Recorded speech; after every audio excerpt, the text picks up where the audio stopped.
श्री राधे राधे। भक्तों, सभी जीव भगवान के अंश हैं। ममैवांशो जीवलोके जीवभूत सनातन। और इस तरह से सभी की संतान हैं, सभी जो है भगवान की संतान हैं। भगवान की संतान होने के तात्पर्य वो भगवान ही हमारे माता पिता हैं। और भक्ति के ग्रंथों में लिखा हुआ है कि जो भगवान है वही गुरु है, वही भक्त है।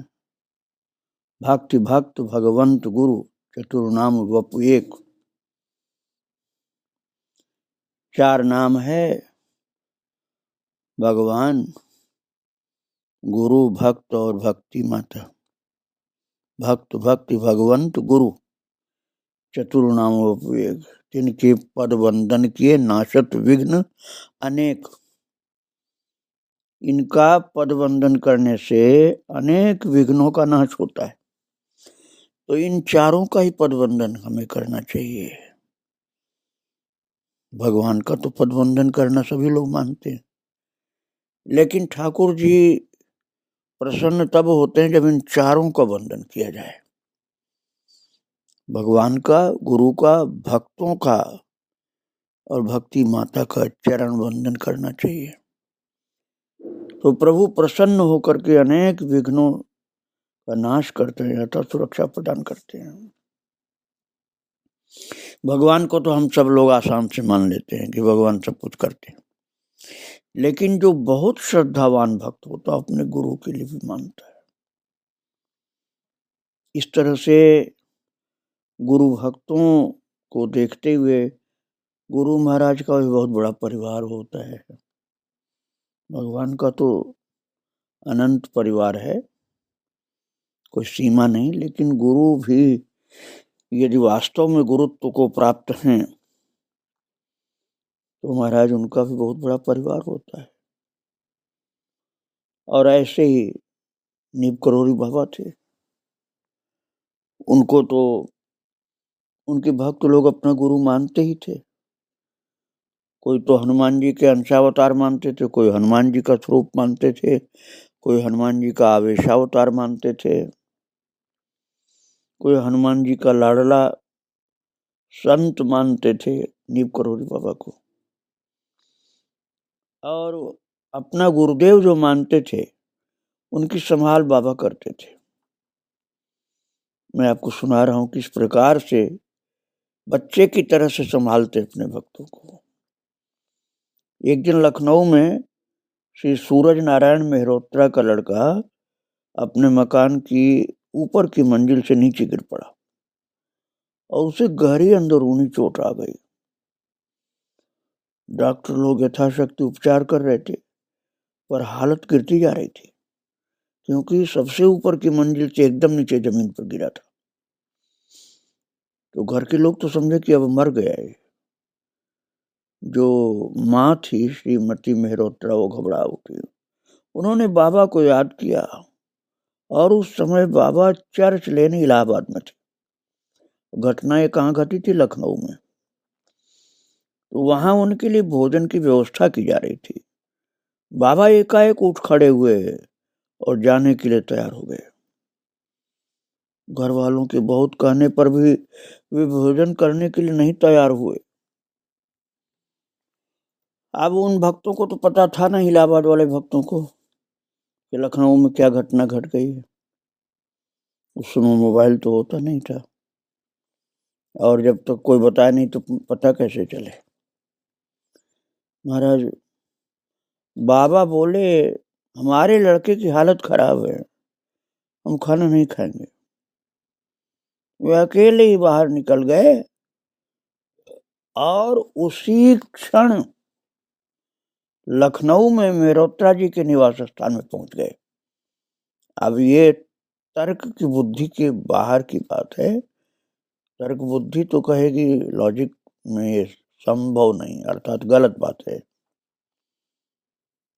कोई साधन नहीं, उसी क्षण इलाहाबाद में उस घर से बाहर निकलते लखनऊ में कैसे पहुंच सकते हैं? किंतु भक्त को ऐसी नास्तिकता वाली अर्थात तार्किक बुद्धि नहीं होती। राम ही भजे तर्क सब त्यागी। तो भगवान के स्वरूप होते महाराज ऐसे गुरुदेव। तो वो इलाहाबाद में उस घर से बाहर निकले और लखनऊ में पहुंच गए और लड़के को अपनी गोद में लेकर बैठ गए। उन्होंने दूध मांगा, कुछ दूध पी करके बाबा ने पहले दूध पिया, फिर बचा हुआ दूध उस बच्चे को पिला दिया। महाराज डॉक्टर लोग हार गए थे। उन्होंने समझा कि अब इसकी डेथ होने वाली। डॉक्टरों ने तो यही समझा कि मर जाएगा, बचेगा नहीं।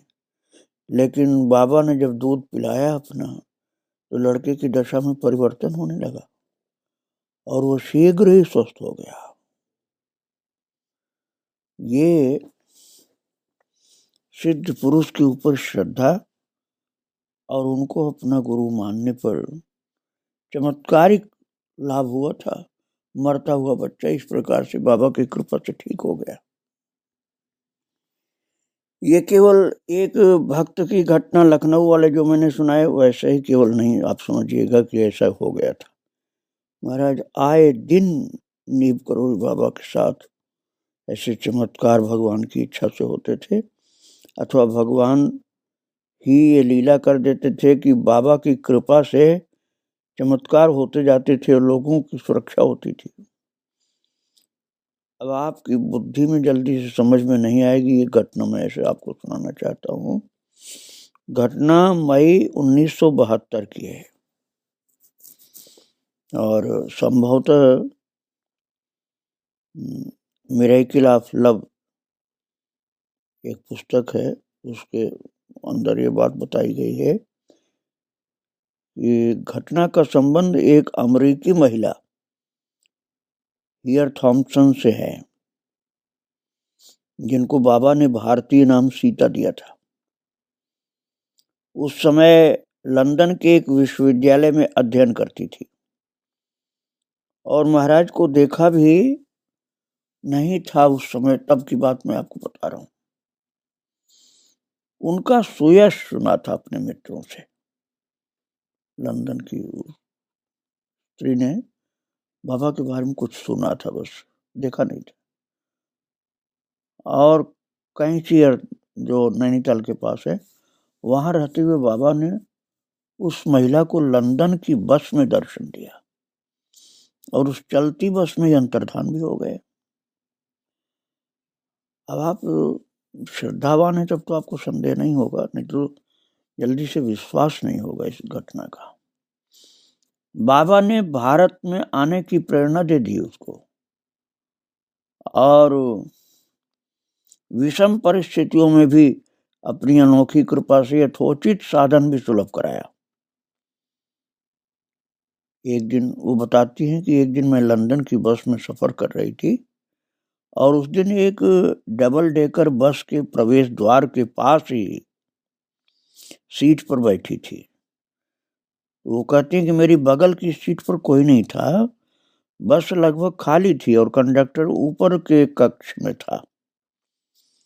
तो एकाएक बस रुकी, एक बूढ़ा भिखारी चढ़ करके ऊपर आया। उसने फटे कपड़ों की कई परत पहन रखी थी और वो अपनी भुजाओं में एक लाल नीला कंबल दबाया था। वो कहती है महिला लंदन की कि वो मेरे सामने खड़ा हो गया और अति आकर्षक मुस्कान से मेरी ओर देखने लगा, जैसे कह रहा हो थोड़ा आगे सरको, मैं तुम्हारे बगल में बैठना चाहता हूँ।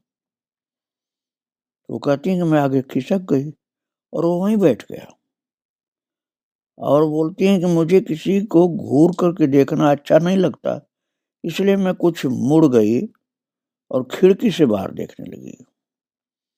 तो उस समय मैं मन में विचारने लगी, कितनी प्यारी है इसकी मुस्कान, कितना अच्छा है वृद्ध।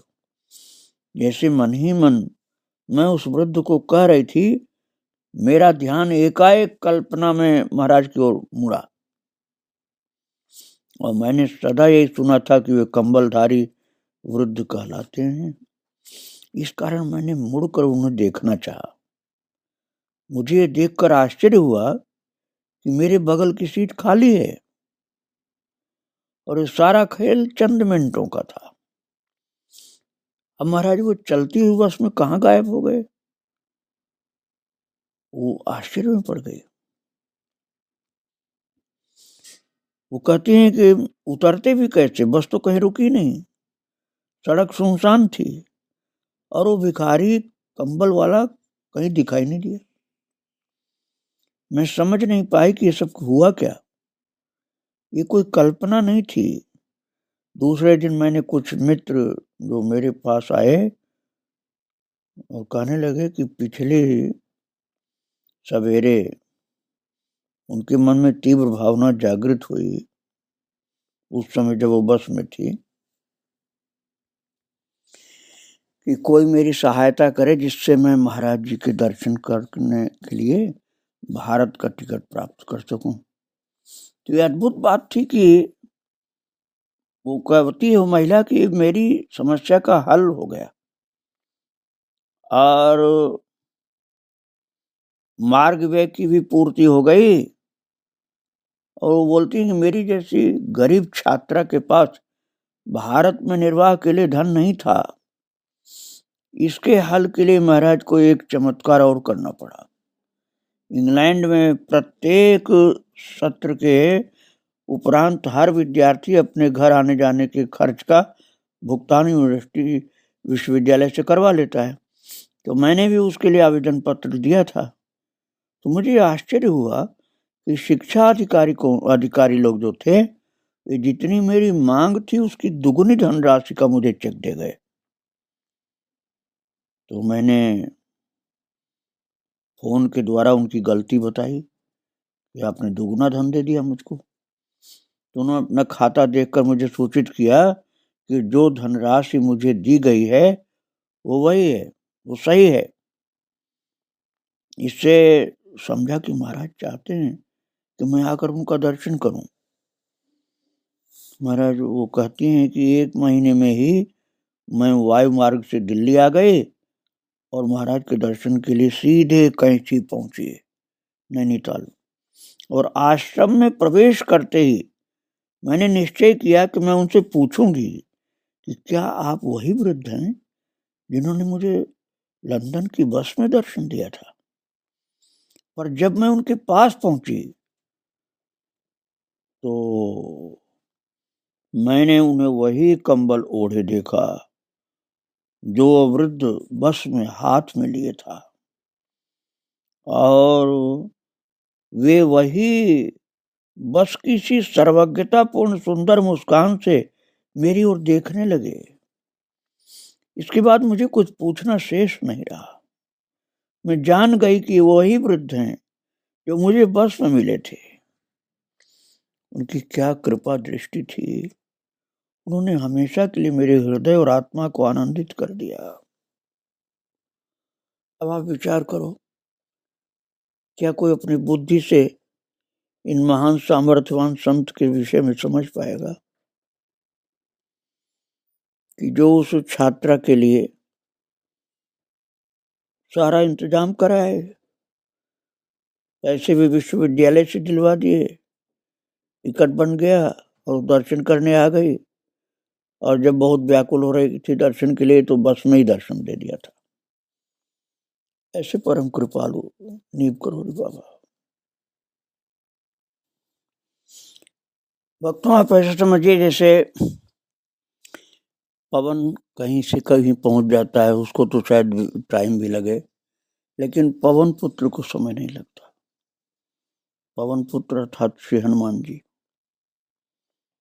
1 सेकंड में कहीं से कहीं भी पहुंच जाते हैं, क्योंकि अष्ट सिद्धि नवनिधि के दाता असवर दीन जानकी माता।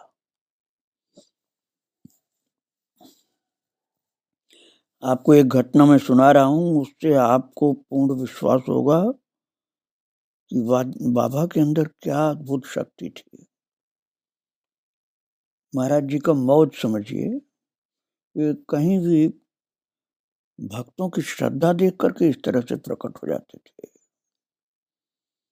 और लोग चकित हो जाते थे।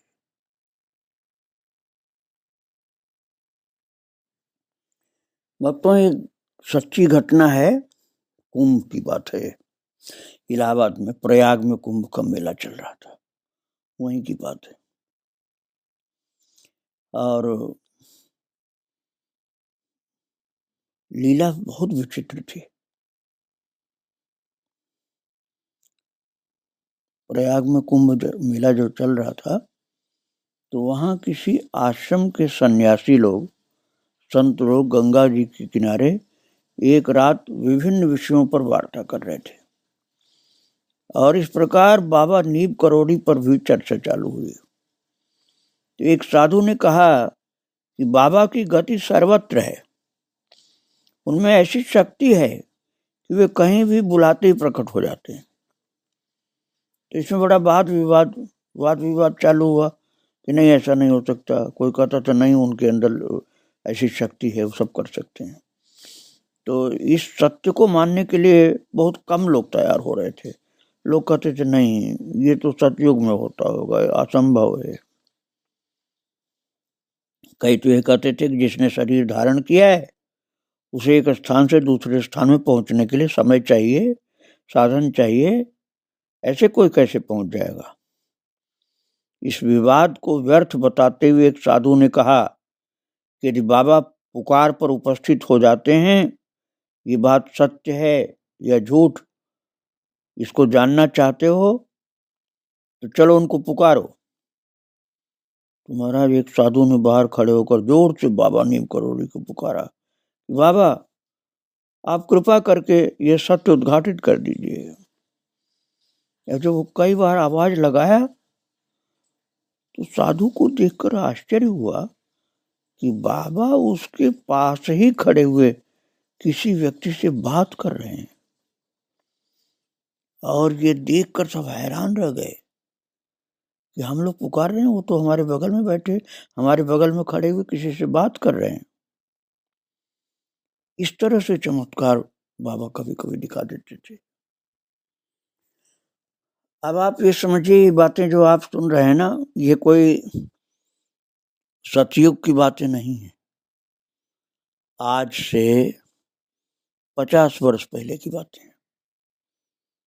आज से 50 वर्ष पहले तक नीब करोड़ी बाबा श्री वृंदावन धाम में विराजमान थे। और उनके जीवन में अनंत अनंत ऐसी घटनाएं, लीलाएं हुई जो सर्वव्यापक, जैसे मैंने बताया कि यहाँ है, लंदन में बस में दिखलाई पड़े, या इलाहाबाद में थे और लखनऊ में घायल बच्चे को बचाने के लिए पहुंच गए। सर्वव्यापक, ऐसे सर्वशक्तिमान भी थे जो बुद्धि के बाहर है बिल्कुल।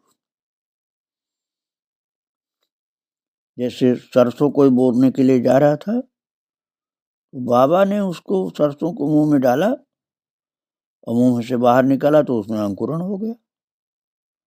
बोले बहुत अच्छे बीज हैं, देख उगाए, बीज अच्छा है इसलिए उगाया। मेरे मुंह में डाला और बाहर निकाला तो बीज का पौधा होना शुरू हो गया था। लोग हंसने लग गए, बाबा आपके मुंह में डालते ही तो बीज जो सरसों जो था दाना, वो तो पौधा होने लग गया। अब बताओ कैसे बुद्धि में समझ में आएगा किसी। और इसी तरह से कोई वृक्ष सूख गया तो बाबा ने गंगा जल डलवा दिया तो कहा अब ये हरा हो जाएगा, और थोड़ी देर में हरा हो गया। वो परमहंस अवस्था थी, सदा ही चल समाधि तो रहती ही थी, कभी कभी अचल समाधि भी हो जाती थी बाबा की। अलौकिक शक्ति थी, किसी को भी थोड़े समय के लिए अचल समाधि में प्रवेश करा देते थे। बिरला विद्यालय नैनीताल के श्री किशन चंद्र तिवारी, सहकारी विभाग उत्तर प्रदेश के नंद वल्लभ जोशी, उत्तर रेलवे कानपुर के गुरुदत्त शर्मा, ये अनेक भक्त उनकी कृपा से समाधि लगा देते थे। अचल समाधि एक अलौकिक आनंदिक अवस्था है। आप मत समझना जड़ वाली बात नहीं होती है, आनंद की अवस्था होती है, वो बेहोशी नहीं होती है। बाह्य चेतना जरूर शून्य हो जाती है, लेकिन अंदर की चेतना बहुत अद्भुत जागृत होती है। हृदय की गति बहुत मंद हो जाती है, सांस की गति बहुत बहुत मंद हो जाती है, अंदर की चेतना बहुत सुंदर आनंदमय हो जाती है। और बाबा ये कार्य अपनी कृपा दृष्टि से भी कर देते थे। चर्च लेन इलाहाबाद में एक बार बाबा ने अपने दरबार में गुरुदत्त शर्मा जी को समाधिस्थ कर दिया, और वहां पर उपस्थित एक डॉक्टर था। वो देख करके चकित हो गया कि इस आदमी को, जो समाधि जिसको लगा दिया बाबा ने, तो डॉक्टर घबरा गया कि इसको क्या हो गया। डॉक्टर की बुद्धि चकरा गई, वो कुछ घबरा सा गया और उसका कुछ कारण समझ नहीं पाया कि इस व्यक्ति को क्या हो गया। हृदय की गति एकदम धीमी, सांस एकदम धीमी, और बाहर का कुछ पता नहीं उसको। तो बाबा का आदेश पा करके कुछ लोगों ने उस जड़ एवं निश्चल व्यक्ति को दरबार से उठाकर दूसरे कमरे में रख दिया, और कुछ समय बाद बाबा ने वहां जा करके अपने स्पर्श से उनको चैतन्य कर दिया फिर। और केवल मनुष्य पर ही नहीं भक्तों, चराचर के ऊपर बाबा की शक्ति प्रकट होती थी। जैसे कुछ दिन बाबा रहे किला घाट फतेहगढ़ में, गंगा जी के किनारे, फर्रुखाबाद के निकट में है फतेहगढ़। एक बार वहाँ सत्संग में मैं जा चुका हूँ। एक दीक्षित जी थे उनके यहाँ, तो बाबा बहुत समय तक फतेहगढ़ में रहे गंगा जी किनारे। तो वहाँ उन्होंने गाय भी पाल रखी थी बाबा ने, और एक एक गाय को एक एक नाम से संबोधित करते थे। विनोद प्रिय बाबा किसी न किसी गाय को पुकारते रहते, और वो चुपचाप उनके आगे खड़ी हो जाती, और तब जाती जब उसे जाने का आदेश देते। तो बड़ा मनोरंजन सबको होता था। बाबा जिस गाय के लिए बोलते, देखो अभी आएगी, उसका नाम बुलाते, वो सामने खड़ी, और जाती नहीं थी जब तक बोलते नहीं थे। गाय को तो आप कहेंगे चलो बहुत चेतन प्राणी है, गौ माता है, लेकिन अब आपको बहुत आश्चर्य होगा जो मैं बात बताने जा रहा हूँ, कुत्ता की बात। आप बिल्कुल जल्दी से मान नहीं पाओगे इस बात को कि कुत्ता के ऊपर बैठकर बाबा घूमते थे। कुत्ता के ऊपर एक भारी भरकम आदमी बैठे तो कुत्ता तो गिर जाएगा। बाबा तो भारी भरकम थे। नीम करोरी ग्राम में एक कुत्ता था। नीम करोरी गांव फर्रुखाबाद के पास है, जहाँ बाबा 12 साल रहे। तो वहां के लोग गेंडुआ कहते थे उस कुत्ते को। और जब महाराज उस ग्राम में रहते थे तो कभी कभी इस कुत्ते के पीठ पर बैठ करके इधर से उधर दूर दूर तक चले जाते थे। और कुत्ता मनुष्य का बोझ तो वहन नहीं कर सकता है, वो तो भाग जाएगा, एक बच्चा भी बैठे तो गिरा के भाग जाएगा। पर बाबा को लेकर के वो कुत्ता, बाबा का शरीर भारी भरकम, और उनके शरीर को लिए हुए कुत्ता बड़ी आसानी से, सरलता से घूमता फिरता था। बाबा अपने भार को स्वेच्छा से घटा से बढ़ा सकते थे, इसलिए कुत्ते को कोई परेशानी नहीं होती थी। देखने वाला चकित हो जाता था, लेकिन बाबा जैसे कपड़ा कुत्ते के ऊपर डाल दो तो क्या वजन होगा, ऐसे कर लेते थे।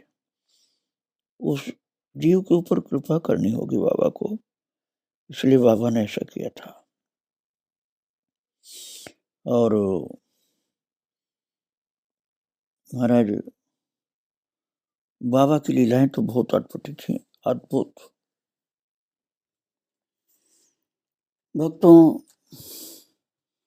भक्ति की साधना अर्थात प्रेम का मार्ग, यह ऐसा मार्ग है कि भक्त अपने भगवान का ही रूप धारण कर लेता है। और ये लीला ठाकुर जी की रहती है। कैंची में बाबा जब रहते थे, कैंची अर्थात नैनीताल समझिए आप, तो नैनीताल के पास में है कैंची। तो एक दिन पंडित शंकर प्रसाद जी व्यास बनारस के जो थे, उनको शाम के समय बाबा के साथ टहलने का सौभाग्य प्राप्त हुआ। जिसके ऊपर कृपा करते थे बाबा उसको ऐसा सौभाग्य देते थे। तो आश्रम के सामने की सड़क पर बाबा व्यास जी के कंधे पर हाथ रखकर चल रहे थे। वे अपने विचारों में मग्न दिखाई दिए। इस कारण व्यास जी भी मौन रहे। एकाएक व्यास जी के मन में विचार आया कि लोग बाबा को हनुमान जी का अवतार बताते, और इस बात पर विश्वास कैसे किया जाए। महाराज ऐसा सोचते ही अपने कंधे पर रखा हुआ बाबा का हाथ उन्हें कुछ भारी प्रतीत होने लगा, और धीरे धीरे उसका भार इतना बढ़ता गया कि उनका कंधा जवाब देने लगा कि ये हाथ में नहीं तो उठा पाऊंगा। हाथ सहज रूप से कंधे पर पड़ा था, बाबा दबा नहीं रहे थे, हल्के से रखे थे, पर उसका आकार यथावत था। फिर भी भीतर ही भीतर व्यास जी परेशान हो गए। अब सहन नहीं हो रहा था उनसे हाथ का वजन, और प्रेम से रखे हुए उस महान विभूति के हाथ को हटाने में भी संकोच हो रहा था कि बाबा का हाथ में कैसे हटा दूं। लेकिन ऐसी व्यवस्था में मन ही मन बाबा से प्रार्थना करने लगे कि मेरी धृष्टता माफ कर दीजिए। मैं संदेह कर रहा था कि आप हनुमान जी के अवतार नहीं हो सकते हैं। आप मेरी उस धृष्टता को, ढिठाई को माफ कर दीजिए। और ज्यों ही ऐसा मन में सोचे तुरंत हाथ हल्का हो गया, बिल्कुल नहीं तो लग रहा था कंधा टूट जाएगा बिल्कुल। तब उनकी पक्की धारणा हो गई कि बाबा निश्चित हनुमान जी के अवतार हैं। ये दिखला दिया चमत्कार करके इन्होंने। भक्तों, एक दिन तो पंडित शंकर प्रसाद व्यास जी ने बाबा से कहा कि बाबा, मैं हनुमान जी की कथा तो बहुत सुना चुका हूँ, पर मुझे अभी तक हनुमान जी के वो प्रत्यक्ष दर्शन जो होते हैं वो नहीं हुए हैं। कई लोग ऐसे बोलते हैं भक्तों, क्योंकि भगवान के दर्शन नहीं हुए, प्रत्यक्ष नहीं हुए, ध्यान में हुए, सपने में हुए, लेकिन प्रत्यक्ष नहीं हुआ। अरे प्रत्यक्ष दर्शन का हठ नहीं करना चाहिए। भगवान को पता रहता है कि हम उसके लायक नहीं, या शक्ति नहीं, हम धारण नहीं कर पाएंगे। तो बाबा के मुंह से निकला, उनके दर्शन बर्दाश्त कर पाएगा? पंडित शंकर प्रसाद व्यास जी कह रहे थे, मुझे हनुमान जी का दर्शन नहीं कभी मिला प्रत्यक्ष। बाबा बोले, प्रत्यक्ष दर्शन कर पाएगा बर्दाश्त तू? इतना कह के महाराज मौन हो गए, और थोड़ा चुप हो रहे। वो भी महाराज, रात को एकाएक नींद खुली, अर्धरात्रि का समय होगा। लघु शंका के लिए बाहर कमरे का दरवाजा खोल के बाहर गए, और आंखों के आगे एक तेजोमय कनक भूधराकार शरीर की आकृति उपस्थित हो गई, और उस दृश्य को देख करके भयभीत हो गए, और दरवाजा बंद किया और बिस्तर पर जाकर के गिरे धड़ाम से। इसके बाद कमरे में बाबा का प्रवेश हुआ।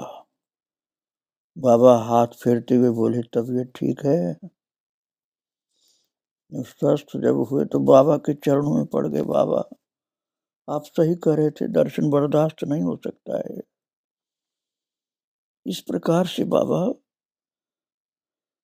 साधक के पात्रता के अनुसार अपनी सर्वशक्तिमत्ता प्रकट करके दिखा देते थे। अनंत उनका प्रभाव है, लीलाएं अनंत हैं। आपको आगे फिर मैं सुनाऊंगा। आज यहीं प्रणाम करके विराम दे रहा हूँ। श्री राधे राधे, जय श्री राधे राधे।